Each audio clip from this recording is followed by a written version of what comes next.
Good evening, everyone, and we want to welcome you to our 62nd show of the Londonderry View, and this is our candidate night, getting ready for the primary, our state primary, which is September 13th on Tuesday, and we want to make sure everyone comes out to vote.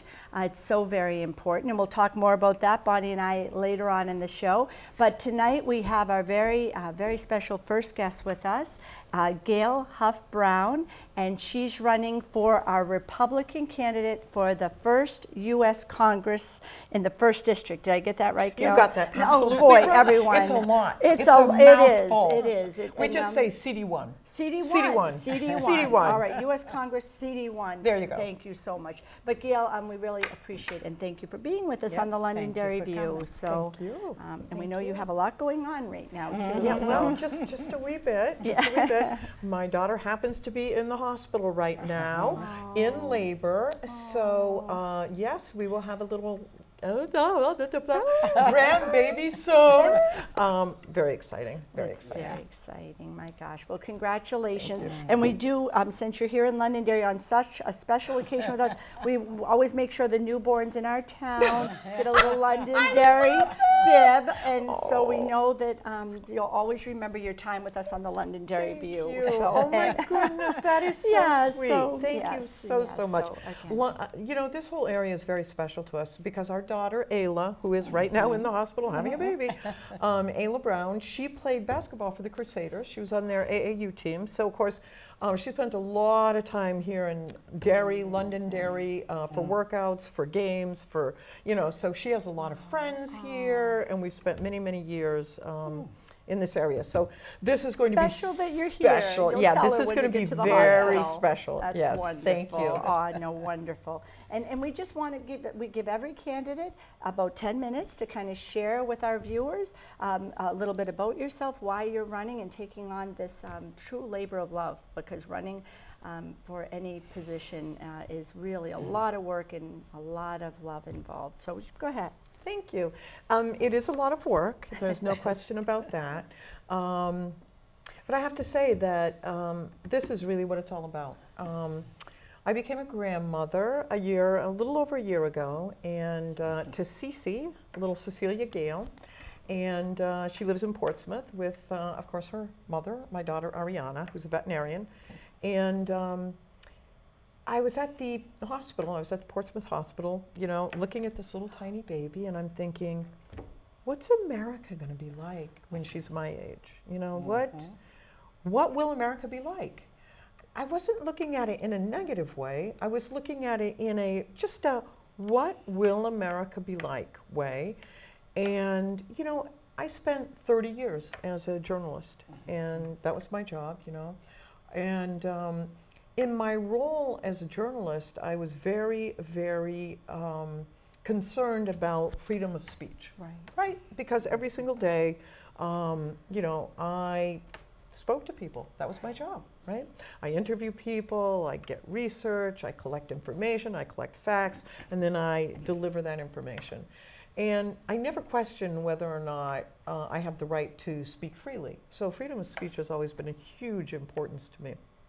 And I just got to think, with all the cancel culture, and you can't say this, and you can't say that, and don't do this, and don't do that, don't hang a flag, I thought, oh my goodness, will Cece, ever know the freedom I have, right? The freedom we have just to sit here and talk. Just we can say whatever we want. Right. I mean, we won't. We're going to be good. We're going to be good, right? But I mean, the freedom just to be able to express yourself. Now, we take this for granted in America, okay? We take this for granted. But go to other parts of the world, there is no freedom of speech. There is no freedom of speech. And I became acutely aware of that when I was serving overseas. My husband and I, he was the U.S. ambassador to New Zealand, Samoa, and the Indo-Pacific, right? So at the same time, I served as president of the diplomatic spouses. So I had a very important role meeting with spouses from all over the world, different languages, different religions, different beliefs, different cultures. And it was it was a great opportunity and a great challenge. But it was also at times very, very challenging because, for instance, there were several women that I would have to go and speak to their husbands to get permission for them to attend a meeting, to attend an event, to, That's to go. amazing. And I became acutely aware of the freedoms we have, especially as women, to be able to speak freely, to be able to move freely, to be able to pray freely. Right. These are all precious, precious, precious rights that we have in a democracy. And so I became much more aware of democracy and what does democracy mean and what does freedom mean. And of course, here in the live free or die state, I mean, that is everything. This is the live free or die state. We take our freedoms very, very, very seriously. And so when people ask me, and I say, I'm a live free or die Republican, that's who I am. That's who I am. We have to have the freedom to be ourselves, to express ourselves, and to live up to the ideals of democracy. And so that's why I decided to run. Partly because I was so concerned about my grandchildren and the future they might have. But also I worry about the money that we're spending. And I'm wondering, okay, what's going to be left? Now we've got another multi-trillion-dollar spending package. We're spending into inflation that is out of control. And I'm wondering, okay, now where do we go? Right. That worries me. How are they ever going to pay this back? How are they ever going to pay the debt that we have put them in? And so I feel really responsible for that. My grandchildren, they don't have a voice yet, but I still do. Right.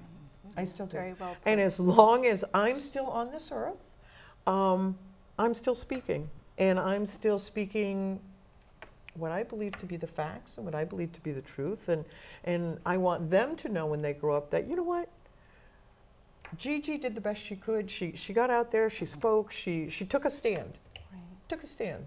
That's a so- nice legacy to leave. Yeah. Yeah. Absolutely. Yeah, absolutely. Thank you. So that they will do the same, and know that they have a voice hope. and I move hope. forward and stand for what's right.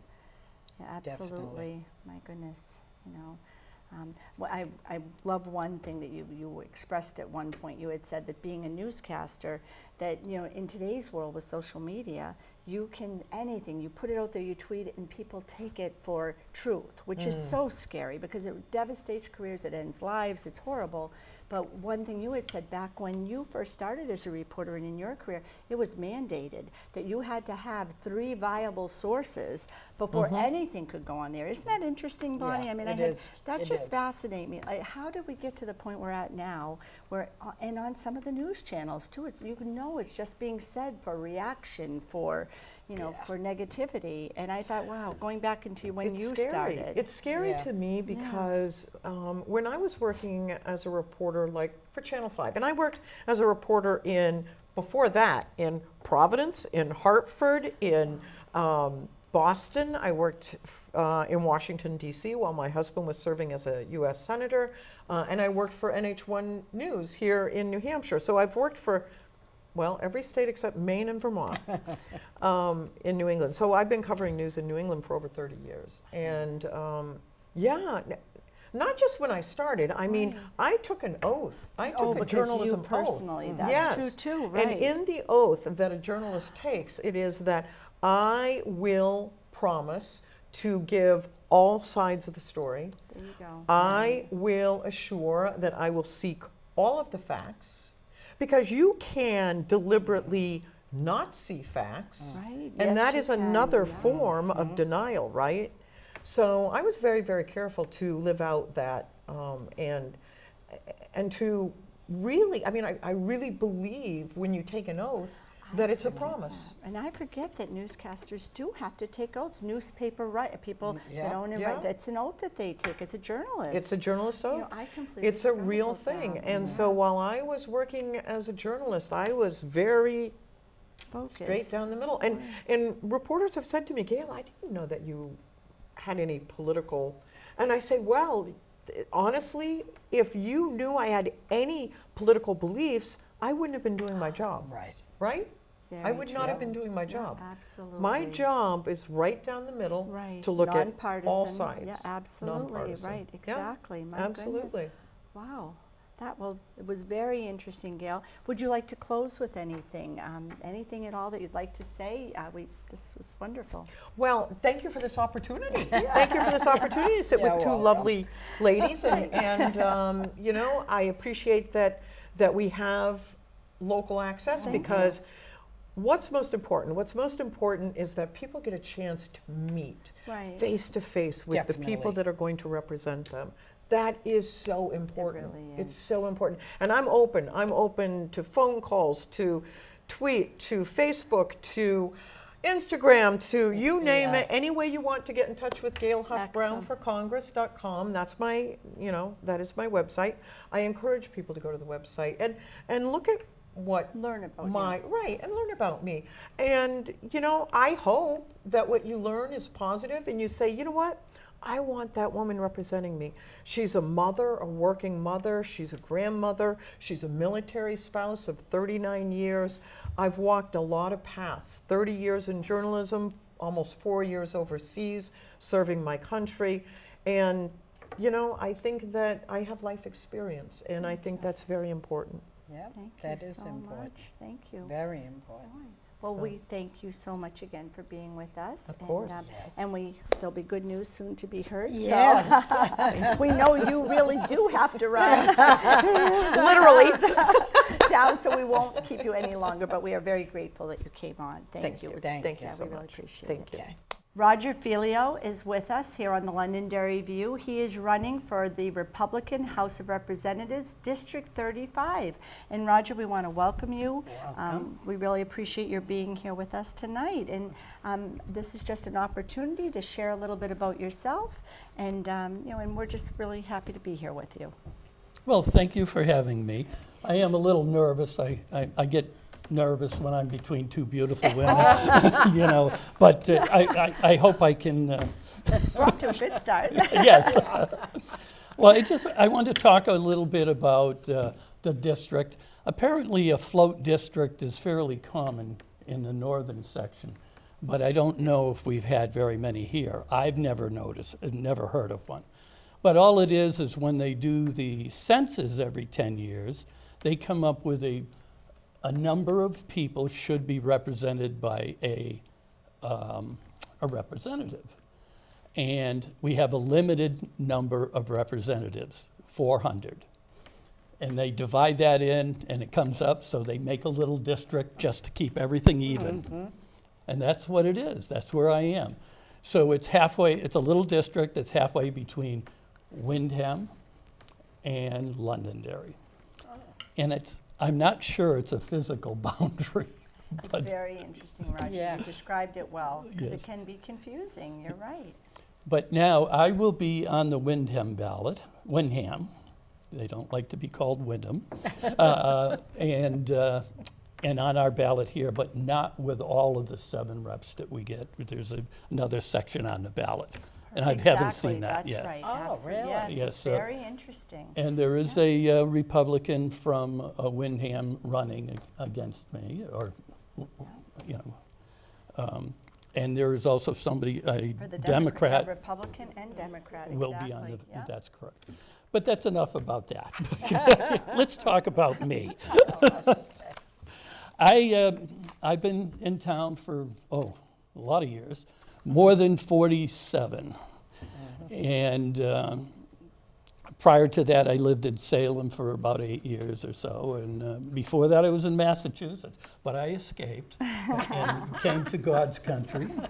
Because I want to tell you, I've been most everywhere in the United States. And I've been there usually to spend enough time to realize that New Hampshire, and probably Londonderry specifically, is probably the best place to live.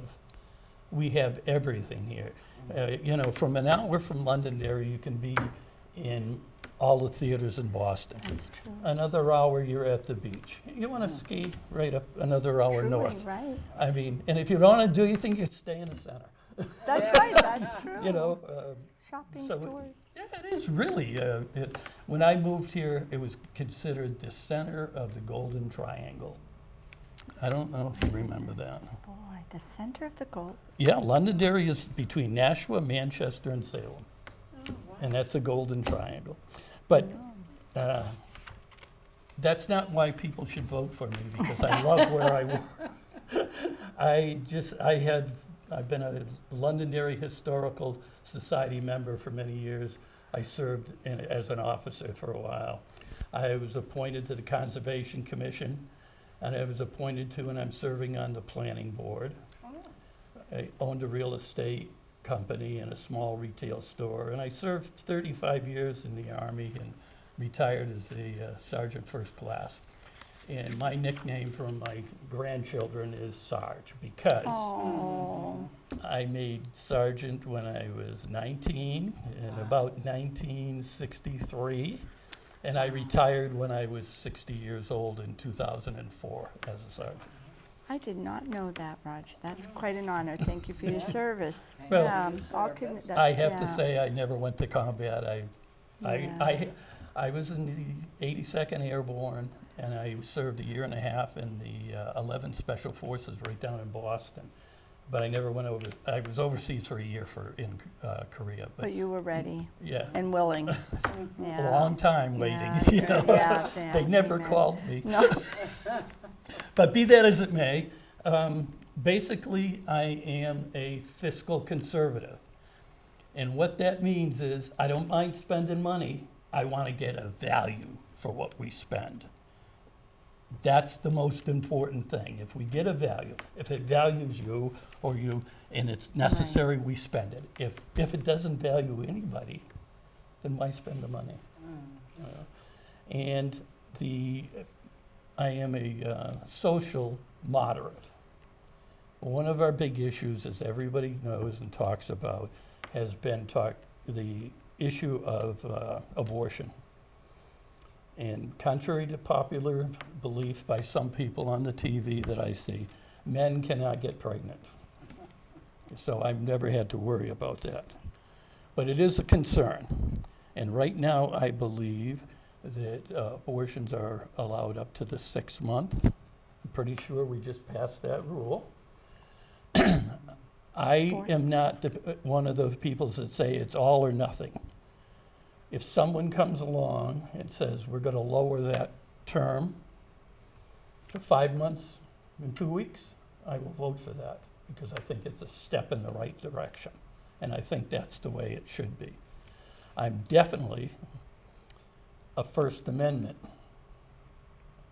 We have a right to speak and say what we mean, but not to be intimidated while we say that by someone who doesn't think it's correct or has recently changed what the words we're using now mean. We see a lot of that. It's not as prevalent in our state. A lot of people come here because we're more open than any place else. But you have to look at these things ahead of time, because after they become a problem, it's too late. You know, and Second Amendment, how do you support yourself if somebody wants to take your other rights away? It's the right. The founding fathers of our country were very smart in what they did.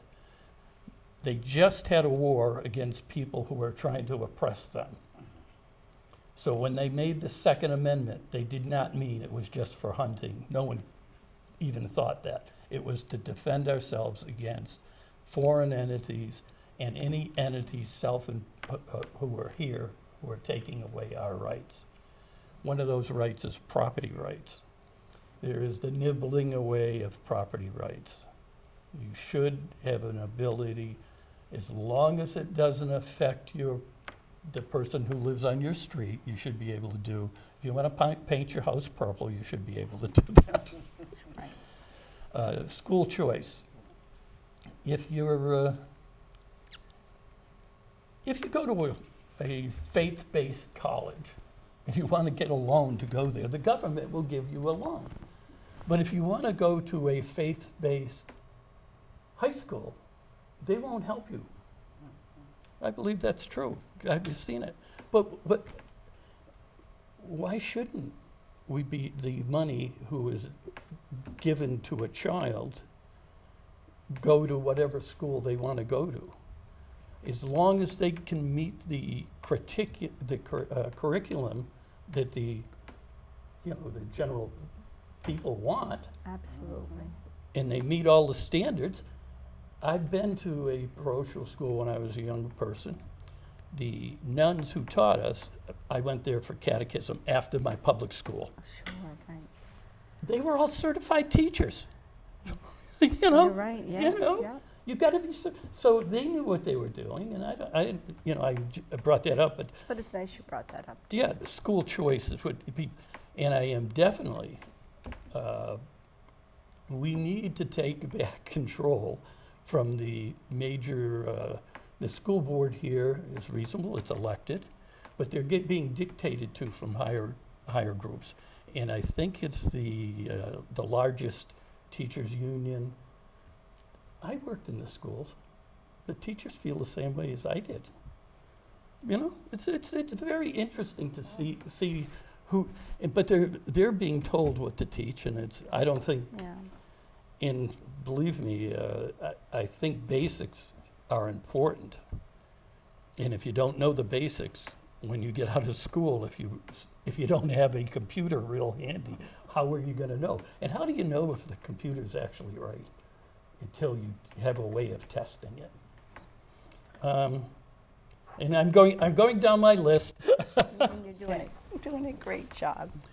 I think when we're talking about schools, but this would apply to everybody, parental notification of any interaction of a person giving medical, psychological, or social educational guidance, the parent should be notified before these people start talking to them.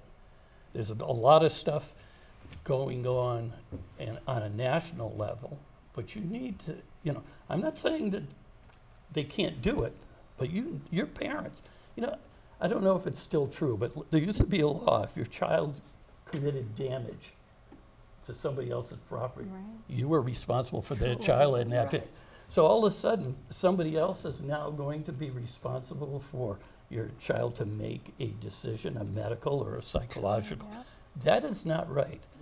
And if I'm elected, that will be my primary thing.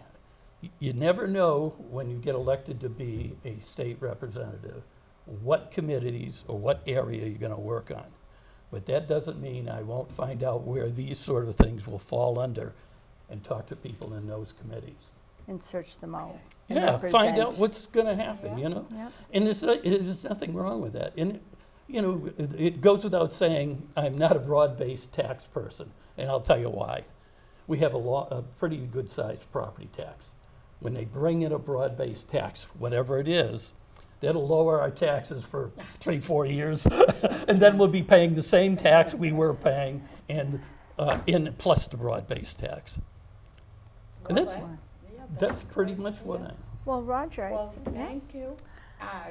Would you like to wrap up with one Any or two? little final Yeah. statement? Yes. Okay. Vote for me if you think what I said is correct. I think that says it beautifully. Very You're nice. right, Roger, and you really gave our viewers a clear understanding of how you would help your constituents, which is so important. So, and we thank you for Thank being you. with us on The View, Roger. Thank you. Well, thank Great, you, great ladies. man. Okay. Thank you Hey, very no, much thank myself. you. It's an honor to be here. Maura Ryan is with us next, and she's running for the Republican House of Representatives, District 16. And Maura, we'd like to welcome you to the Londonderry View. Thank you for being with us. Hi, you and for thank you for coming. having me. I appreciate it very much. And we're just going to about 10 minutes to tell us and our viewers about yourself, why you're running for office, and and what's important to you. I think the thing that's most important to me is that I feel like I've done quite a bit with my life, and I would like my kids to do better than I did, and I'd like all kids to do better than I did. So, and that's been sort of difficult and challenging for various reasons, not the least of which the economy, education, and a lot of things that I've gotten involved with in the past few years and really advocated very strongly for future generations as well as my own. So I'm a veteran, so I've advocated for veterans tax credit for disabled and normal regular veterans. And in addition to that, I've been heavily involved in education, trying to improve public education and advocating for school choice as well. Very good. I had 3 bills go through the legislature, which were signed by the governor, although 5 were actually presented. We're working on some more. For children, too. For children. children in education. Yes, to improve public education. It's quite a labor of love to do that, you know, and then rejection or success, you know, so you've succeeded with 3 of them. That's wonderful. Well, it's interesting because I was just reading, listening to something from George Lucas, and he was telling everybody how Star Wars, which is $1 billion industry, every studio he took his script to turned it down, and he said, I was going to make the movie anyway because once I decide I'm going to do it, I'm going to do it, and I feel the same way. That's how I feel. I'm going to make education better, whether they see me coming or not. It's a good analogy, too. I like that. And how long have you been doing this? I've been advocating for children on a very personal level for individual children with the school district for about 6 years. I only got involved in the legislature in 2019 when I came up with my first bill to swap the burden of proof from the parent to the school district, because the school district has the responsibility to provide the education and they should show that they're doing it. So that was my first one, which is kind of, it was hard because a lot of people didn't understand what we were trying to do, but when we got it through, it really is going to help kids moving forward. It's exciting. That's an exciting thing for the children. So it's basically what you're doing is all for the children, basically. For future generations, but for my own, because I've seen, you know, with my brother and I went through the school, and we had a lot of kids graduate from Londonderry High School who did well, but we had some who didn't do well, and they deserve equal opportunity for success.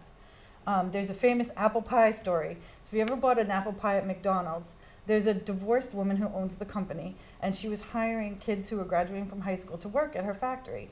And she said, I can't hire any more of these kids because they can't do basic error rate. So if I have 100 pies and 3 are defective, that's, you know, 97% error rate.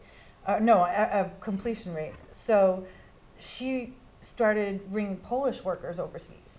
And when I heard the story, I was really upset by it because, first of all, every kid should have an education so that they can calculate a basic error rate.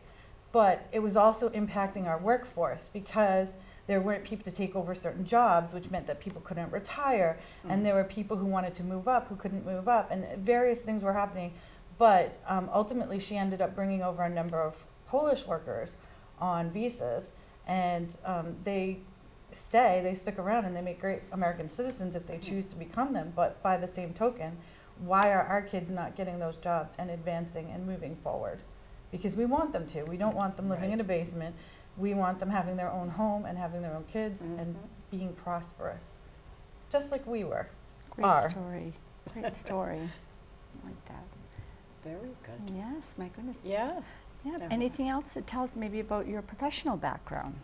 Oh, wow, that's so I'm a veteran, and I was in the military, and I worked in a number of different fields, one of which was communications. I did communications for the Department of Veterans Affairs, and I was part of the team that handled emergency communications for the White House. I'm certified in FEMA disaster recovery. I have numerous college degrees, including an MBA from Bentley University, which is a great school, top 3 business schools. And I've done quite a bit to support, as I said, veterans and do things in the military and support the military and support numerous companies. I've worked for a couple of Fortune 500s like Bell Labs and also Oracle, which is a software company. Very good. Which a lot of times when people think of software, their eyes glaze over. But there's a lot of things that you can do with software that are really cool. And in fact, this is an interesting story, but my dad actually was part of the team at Bell Labs that invented what ultimately became caller ID. Oh. And so I followed in his footsteps, and I worked on different aspects of communication, incorporating VPNs and routers and things like that to do all types of things for what people wanted. In fact, one of my customers was Tropicana Casinos, and he said to me, can you make it so that I have internet everywhere? I said, yeah, we can do that. And we did. We had mobile internet, we had internet on buses. So, and that's part of why I got involved in working with schools as well, because they have huge issues with their networks and telecommunications, and we did quite a bit with it. My goodness. Very. So That's very interesting. I've done a lot professionally, and I'm proud of what I've done because I have, I wasn't the type of person who was, I graduated at the top of my class, but I wasn't the valedictorian, and I wanted to do well, and I ended up probably exceeding expectations by working for those companies because it's normally not, it's for people who are valedictorians and who have multiple degrees and stuff like that, and I went and did it, and I, again, said I'm going to do it, and I'm going to make it happen, and I did make it happen. Very I like good. that. My Yeah, gosh. very positive. Boy. Well, if there's anything else you'd like to add, it's a good you can share it now. Bonnie, anything else? I think the one thing I'd like to add is another part of my platform was that I would like to bring healthcare specialists into our state. We live across the border from Massachusetts, and we don't have a lot of specialists. In fact, there's a shortage for many people, and they are small businesses. They do pay small business taxes, which would help offset burdens on homeowners, which I think is important because the tax bill is 80% school, 20% town, and it's been increasing. So maybe we can do something to offset it by having some specialists come up, which would mean managing the regulations of the healthcare industry. So that's another thing that I was definitely looking at, that and education and working to keep taxes low so that you get to keep more of your dollar, and every time you have your bill, you're not ready to call an ambulance. Oh, my goodness. Good point. But there are certainly ways it could be done, and I think about these things obviously, and I think about situations and problems like the dogs and how dogs sort of communicate to us when they're going to bite, and how we could do a video to tell people this is the signs Right. so that you can get away or do what you need to do, because these are just issues that I think about. That's something. That yeah. is very helpful too. Boy, no, excellent. My gosh. So Good in stuff. closing, is there anything else So- you'd like to tell us? I would say in Oh, closing, why you're running and I've lived in town my whole life. I've Okay. invested here. My Okay. brother went to school here. I went to school here. My son goes to school, and I believe in this town. I believe it can be the best possible version of itself and live its best life. And I believe our state can as well. I think that we can do a lot to keep people coming into our state who will contribute to our communities positively, that we can bring in people who will contribute positively as far as healthcare, contribute to taxpayer burden, and do all these things that will help us so that we can do better. Because right now, the price of gas is very high, people have less disposable income, and we need to take some steps to fix that. very good. And I would also just add, if anybody wants to know anything about me, I do have a Facebook page, and my phone number is on there, and you can give me a call or you can email me, and I'd be happy to answer any questions. And then I'd like to add, I would hope that I could earn your vote on September 13th to represent you in Concord, but I'll be there anyway. Oh, Well, thank you, Maura. This was wonderful. We really Yeah. appreciate your spending the time with us and sharing your story. So thank you very much. Thank you, I appreciate you having me. We're here tonight with Doug Thomas. He's actually an incumbent running. He's already one of our representatives for the Republican Party in Concord, and we thank you for being here with us. And Doug, this is an opportunity for you to share some of the wonderful things you've done in Concord and to tell us your story. Well, thank you for having me here. I appreciate it. Yeah. And having this opportunity to talk. As most might know, I'm going for my fifth term in the House.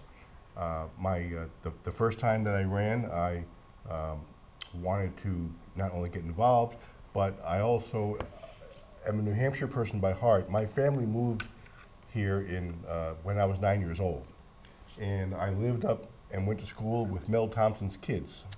So I knew Mel Thompson. I grew to like the conservative nature of what New Hampshire was doing.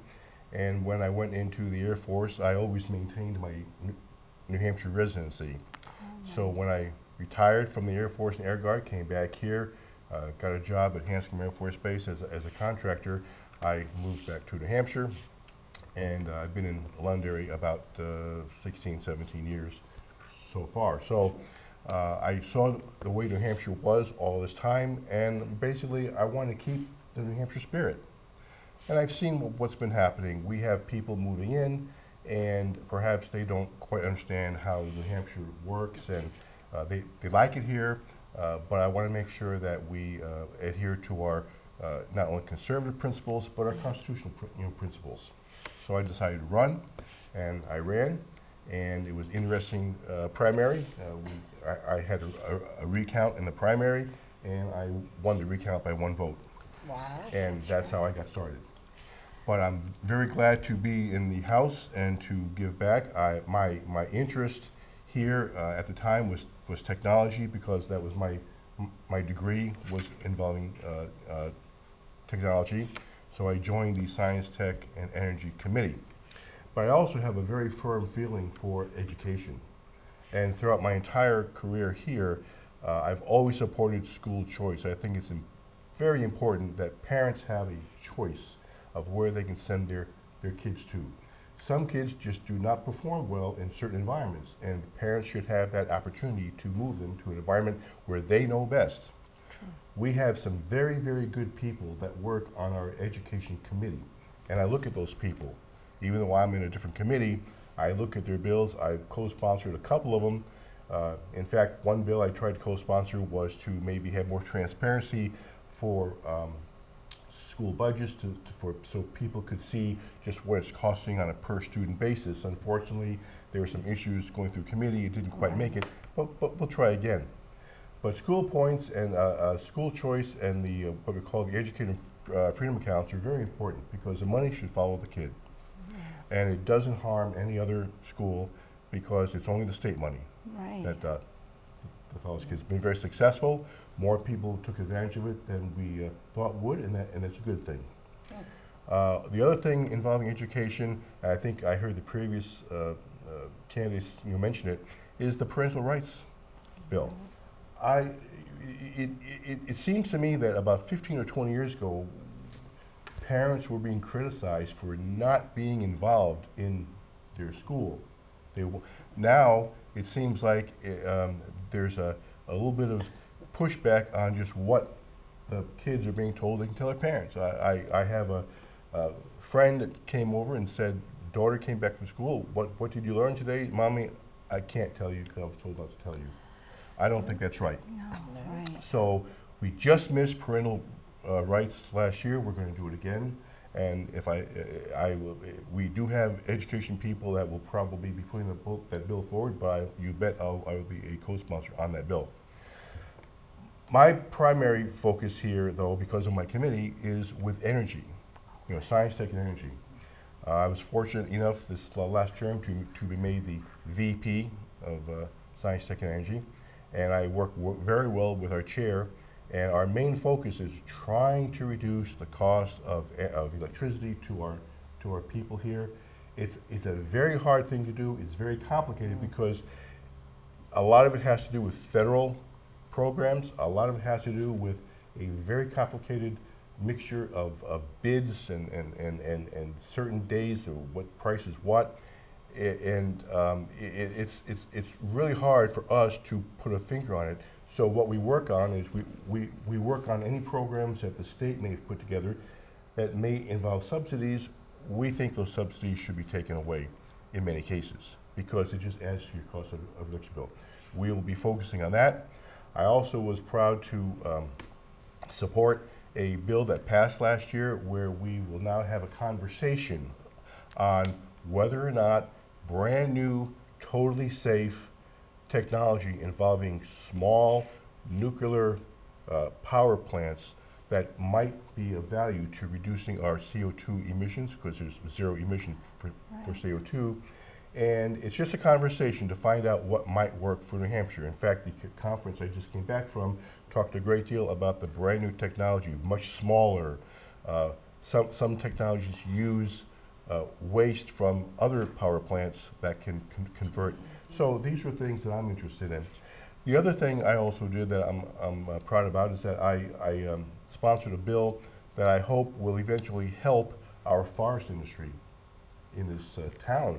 It's surprisingly, people say, well, forest industry isn't down here, but in fact we do. I mean, we have the cat plant down here. They support equipment for our forest industry. All over the state, the forest industry is very important to the health of our forests and also to the health of our tourist industry, because a good clean forest means good hiking Right, and so that's- forth. So we have a commission that has started to find out how we can further forest industry products other than paying for subsidies to make electricity out of burning wood. Right. So those are the items that It's a I've lot of good things. been focusing Yeah. on. There are, of course, others. I mean, obviously, without saying, Second Amendment, I'm a firm believer, of defending, and we need to get back to our basics, to our roots. I believe that if we concentrate on what the founding fathers wanted in our Constitution, we would find our way to having a great economy with safety. And I totally believe that the police are our friends. Cannot defend the police, but we do have to watch the occasional bad actor. Yep, there you So go. I It's understand well put. that as well. I like So that's what I'm doing. I'm running again because we're not done yet. I want to see if we can make more progress in the energy field to reduce our electricity costs. And I believe that the team we have, particularly the current incumbents we have here in Londonderry, is a very, very good team. I think it's important that the Londonderry residents understand that our leadership team here in Londonderry holds a lot of positions. We have Speaker of the House, we have 2 chairs, and we have 2 vice chairs. That's 5 out of 7. And that's not bad. And so we've done a lot. Right. We produced one of the best budgets ever in the state, and we need to further that more. And I think, in this case, we have shown that we can manage, our party can manage, and we can manage more. And I think we need that type of leadership and management as we go forward. And I'm sure the citizens here will see that we have done a great job for Londonderry and for the state. the state, my gosh. Very.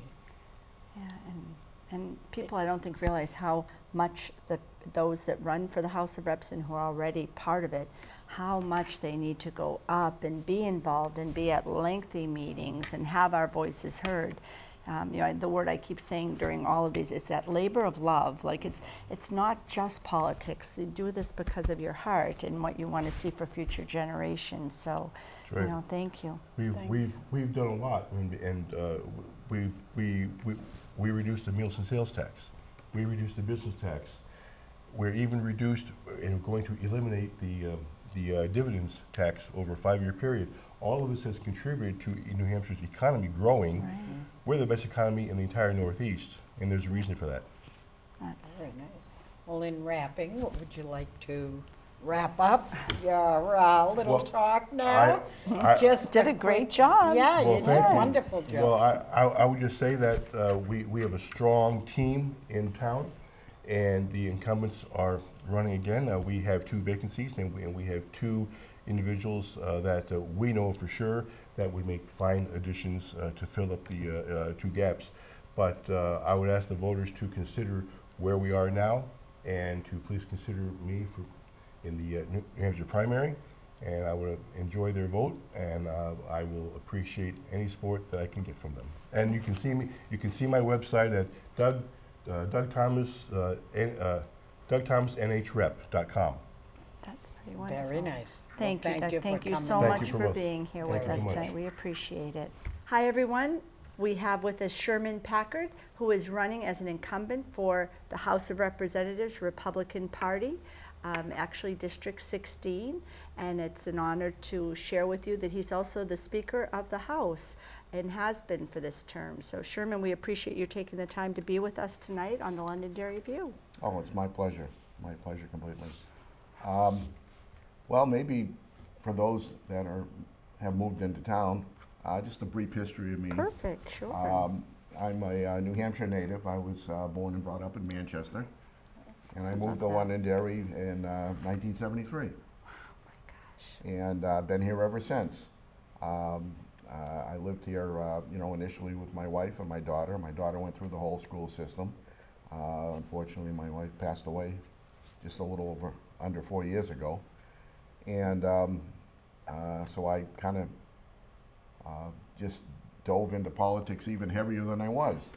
I'm currently serving my 16th term, 32nd year, 32 years in the House. My goodness, what a And honor. currently I am the Speaker of the House, and I hope that I can earn your support and get reelected, and I'm also running for Speaker again.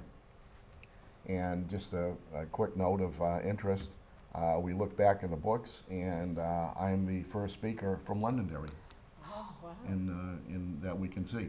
And that's quite an honor for Going our back, town. going back Yeah. about 200 years. My goodness. So. Wow. I could go on for about an hour here, so why don't you, You have a lot if of, you've got any specific questions that I can answer for you? Well, I know from being in the town that, all of the volunteerism and always there to help, and New Hampshire first, Londonderry leads the way, New Hampshire leads the way, and we're pretty blessed to have you representing us. But tell us, what sparked your interest? Some of the candidates have been saying, this is what kind of, opened that first door for me. Oh, initially? Yeah. Well, initially, another minor fact, but my father was in the state senate, and he was president of the Senate. Oh, wow. So I guess I've had politics in my blood In your for blood, that's what they would since I was say. born, and I was I was a small business owner. I just recently retired, and I saw that things were kind of getting a little out of hand. I was involved in motorcyclist rights, and so I decided that I was going to run for the House. Back in my first time, I ran in '88, and actually there was, I think, we had 3 seats at the time, and there was 11 of us running, something like that. It was a huge field. Oh my gosh. So I lost the first time, and then I ran again in '91 and won, and I've been there ever since.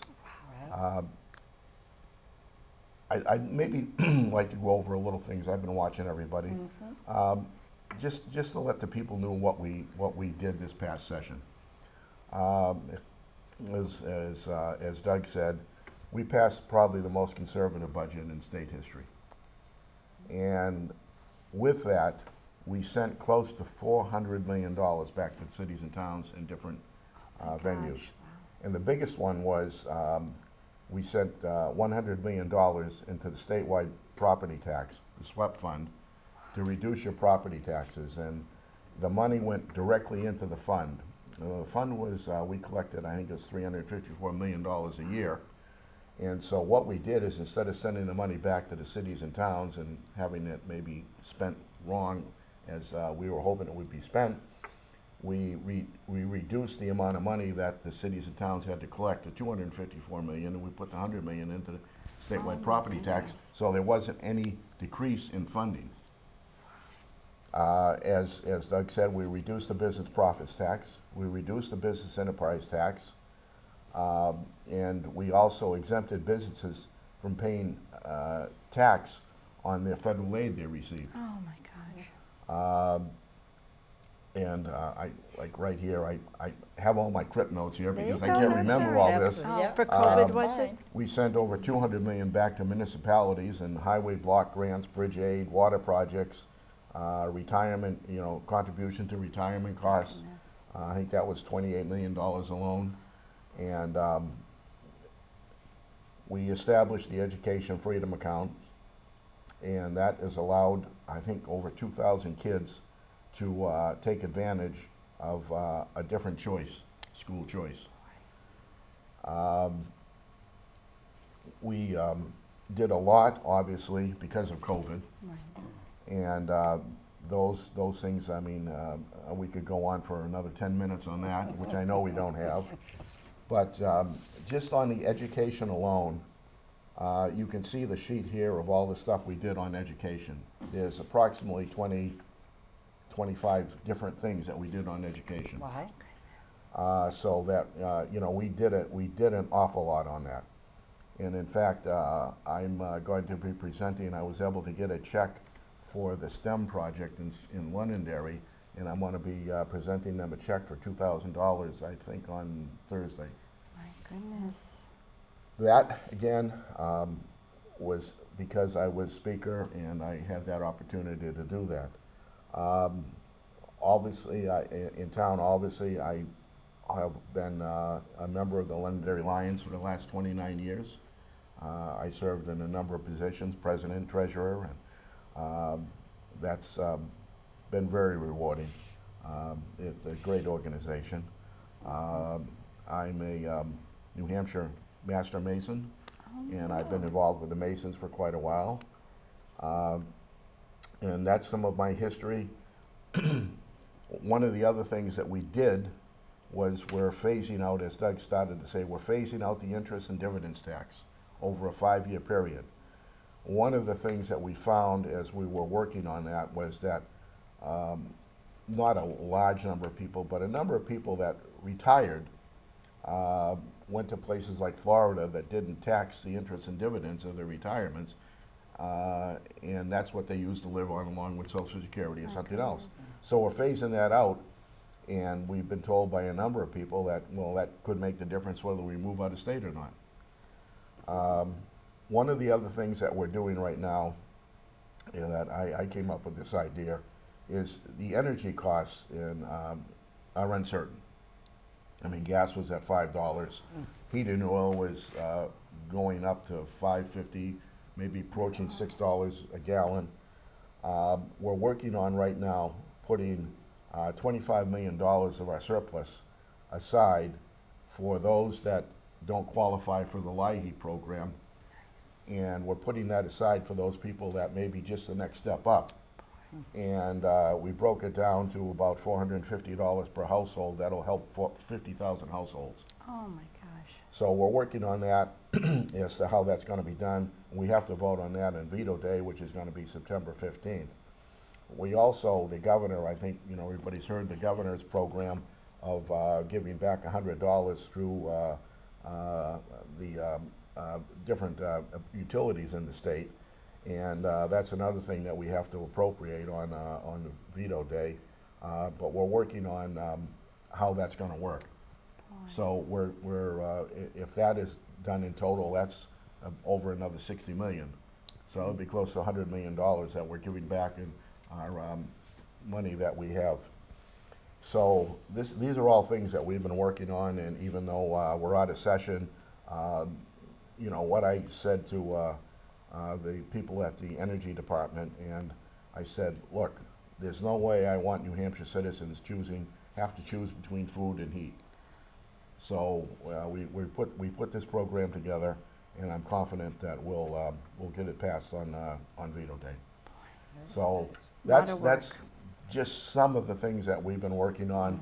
I wish we had more time because there's so many more things that we did in this past Tip session of the iceberg, yeah. with helping the citizens in New Hampshire, putting money back into their pockets, and at the same time making sure that state government ran, and you know, we did what we had to for the citizens. Very nice. Yeah. Awful lot Very- goes on behind the scenes Yeah. to be successful and to help the people of New Hampshire. A lot of true volunteer work, because I know that the reps, I'm not sure, Sherman, is it $100 now a year? The representatives get $100 a year, and as speaker, I get an extra 25. So, you know, everybody That's always, why you do it. Everybody always kids me, I'm doing it for the money. But, it's 125. We're the lowest paid in the country. It's very true. And we're the largest legislative body in the United States, you know, for state bodies. Truly. The only one that's even close to us is Pennsylvania at 203. Oh my So we God. have 400 representatives that represent approximately 3,400 people per representative. Oh my gosh. Now, in Londonderry, we have 7 representatives that represent the whole town. Right, right. Yeah. And, I mean, Derry has 10. Yeah. But we represent the whole town, but we have multiple representatives in the town. That's how it's broken down. Right, which is, But one of the other things that many people don't, I know we're a little bit over, many people don't understand, we also control and vote on the county budgets. So our responsibilities go beyond Concord. The commissioners put the budgets together. Then we take over and we oversee the county budget, and until we vote on it, it isn't done. So we as representatives vote on the county budget and approve the county budget. I didn't realize that. So, That's very interesting. Very good. So much more involved than any of us could really, unless you're doing it. You Unless know, we're- it's unless we're incredible. doing it. Yep, Yep. like so Yep. many All right, things. you So, Like to wrap up? well, I know it's hard. I've had the pleasure of serving the citizens of Londonderry for 32 years. I hope that I can gain their vote for another 2 years, and I hope that if that happens, and I am fortunate enough to be elected again, I will be elected speaker again. Very We good. thank you Which for your is, service which is to what New we're doing. Hampshire. Yeah, Very thank you good. so Good much, luck. Sherman. And I wish you Good the luck. best. Well, Yes. thank you. We have with us Christine Perez. She's running for the New Hampshire House of Representatives, District 16. And we really thank you for being with us tonight, Christine. We really appreciate it. I'm excited. This is very new for me. Sitting here and doing this is very new. But yes, I am Christine Perez. I am running for state rep. And I've been in Londonderry for 14 years, but I've been in New Hampshire for 43 years. So I consider myself as close as I could be to a But you're New natural. Hampshire, right? I Yeah. like that, a natural. I love Londonderry. It's a great place. I'm a senior. I live in a senior community that I absolutely love. Way back, I started getting concerned about our taxes and about that for the seniors because we are on a fixed income. But the last couple of years, well, let me tell you a little about myself. I am a retired registered nurse. I worked in intensive care in the ER, specializing in cardiology. Retired being the key word for now. I am a wife, a mother, and a grandmother, and my favorite jobs. So, but I got involved with the school board, with the parents over the last couple of years quite a bit, and I went in support of them and I spoke for them many times. And it really opened my eyes to a lot more things. Last year, I actually started a Second Amendment coalition, the Londonderry Second Amendment Coalition, Preservation Coalition here in Londonderry, and it was with church members and other residents here in town, and we worked very hard with Protect New Hampshire to try to protect our New Hampshire constitutional rights for the Second Amendment. So I'm very big into the Second Amendment as well. But I started looking at Londonderry a little bit more, than I had. The parental rights was a huge thing for me. The fiscal responsibility, as I had said, being a senior, and I got involved with election integrity back as far as 2012. I had my grandson with me here, and we went to vote, and he was tiny at that time, and I'm carrying him out. And I saw a van pull up, and it was a big van, and 2 people got out, and they went in. And I sat there in the car, and 2 more people got out when they came in, 2 more people got out, 2 more people got out. And I went in and said something about it, and I was told, well, they must have just moved here. So that was my first concern. And then in 2016, there were a group of us that had gotten together, and we literally walked the parking lots during the 2016 election.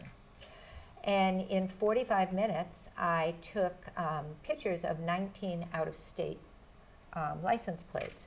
And actually, I brought it to the Attorney General and never received any response. But Al Baldassarre, who was a rep and is a rep still, and I did a presentation and a filming for a company out of New York. And that filming, it's my understanding, never made it to be seen. So that was the election integrity issues that I had. And I know that our reps have tried hard to do some tightening up of things. And every time they do, it gets blocked somehow. But I think that's another big issue with me. I don't believe in baby steps. I believe in ask for the farm and take the shed, as opposed to just ask for the shed. So I think we need to work a lot harder in that area. Border security has become a huge issue. I mean, I think WMUR brought it to light with the episode that they had, where they had they showed that we have human trafficking coming over the border and the drugs coming over the border. I think that's something that, you know, in doing research, it's something that the state really needs to get more involved in, and it's been kind of put on the back burner a little bit.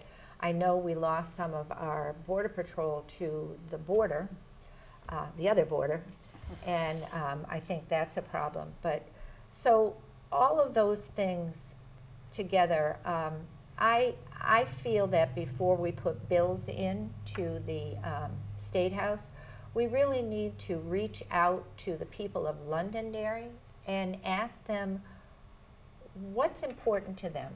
And I've researched the bills that have been put in by our reps over the past couple of years, and I think we really need to reach out to and I've tried to get our reps to do that, and it hasn't worked. So I think that's what we need to do. I'm really concerned about this issues with the electricity. I think we all should be concerned. My biggest concern is, why did we find out about this in February? Why didn't we find out about this 2 years ago, or 3 years ago, or 4 years ago? It's been, in listening to the video that went on of the town meeting, the council meeting, this is since 2000, since the year 2000, it was 18% we depended on natural gas, and now it's 50%. Well, so we knew something was happening. Did we need to work harder on pushing back on the electrical companies and making them do what was right for the residents? And now we're facing brownouts and blackouts, and it's my understanding that it's not a question of whether we will, it's a question of when we will. So I have done a lot of research, and I just feel that I'm very honest and upfront. Everybody always knows. Sometimes I get in trouble for that because people always know where I stand on everything. We have a lot of things going on for, you know, people who are in need, but I think everybody is in need now. I don't think it's just people below the poverty level or at the poverty level or a little. I think every single citizen in Londonderry has issues now. I remember 1980. I remember the recession of 1980. And I remember at that time, a lot of things happened. It started just like this with the fuel issues, and then the inflation, and then the Fed stepped in just like this. But the difference was, the president at that time stopped spending, and that's not what we're seeing here. So I think we really need to be aware of what's important for Londonderry, not what's important for anything else other, I don't mean anything else, but more focused. We are the reps for Londonderry, hopefully. That's where our focus should be. So that's me. Well, I talked for a long you time. did very well. Very You did good. great. Very good. After a long day. Yeah. You know, Any my questions? goodness. No, No? I can't. How about you, Sherry? No, I think you know. You it's covered quite a You bit. really did. I mean, brought you this really- in on purpose because I yeah. You really should hold You that up, did. Christine. I love the picture Yeah. of you. I think Yeah, that's very nice. beautiful. Everyone says they love this picture because it's natural. It's not Yes, Photogenic. So, absolutely, too. Yeah. except for my granddaughter, she says, And- "No, not really." I'm very proud But of you, that though. is, you Yeah. seem to have covered everything. Yep. Is there anything you'd like to say on I'd like to say closing? one thing, that about- we need to make sure people know about the side effects of this vaccine, because it's incredible what's happening to people, and I know firsthand what is happening because of a family member. So it's devastating what has happened. So that's it. Okay. Boy, and we thank you for being Thank you here for with us. being on. Thank you for letting me come in last No. minute. Yeah. Well, no, Nope, that's fine. we appreciate your being here, and I must Yeah. say, I love your signs, the red, white, and blue with the stars. I think it's really lovely. Well, I so- have, Big Daddy up in Yeah, Laconia. it's very nice. But thank you so much, Christine, Thank for you. being with Thank us. you for coming All on. right. We'd like to thank everyone that came on our Londonderry View candidate show tonight. We really appreciate them coming to be with us here. And we know everyone's very busy, but we did have something else important to share with you. Our Londonderry Old Home Days is going to be starting August 17th. It's right around the corner. Lots of great things coming up for the entire family. Great time to reconnect with lots of people in the community. And Bonnie has some extra special things to tell us about. Okay, it's starting off on Wednesday night. We're having a senior night. And what it is, it's a cookout, and we have bingo and prizes for the bingo. It's an excellent take. It's at the Lions Club. And you do have to have tickets to get in, but it's open to all Londonderry residents. And it's on the 17th at 4 o'clock. The bingo starts, and then we serve at 5. Ilona, our new senior director, has been working very hard putting it together, along with the whole committee. Next, we have on the 18th, LSCI, which is Londonderry Senior Citizens Group, which is housed in the senior center, is having an ice cream social. It's all-you-can-eat ice cream. It's donated by Moose, and all the toppings, and there's a small fee. It's always been a great success. We haven't had it for a few years because of COVID, but we are getting it back this year. And we hope you can bring you don't have to be a senior. This is open to all residents of any town, and it's a great place to bring the grandchildren. Really is. So we hope to see you there, and it's at the Senior Center, 535 Mammoth Road. So hope to see you there. This is a big fundraiser for the Senior Center. Thank you. Thank you. And good night, everyone. good We'll night, see you and- soon. Thank you.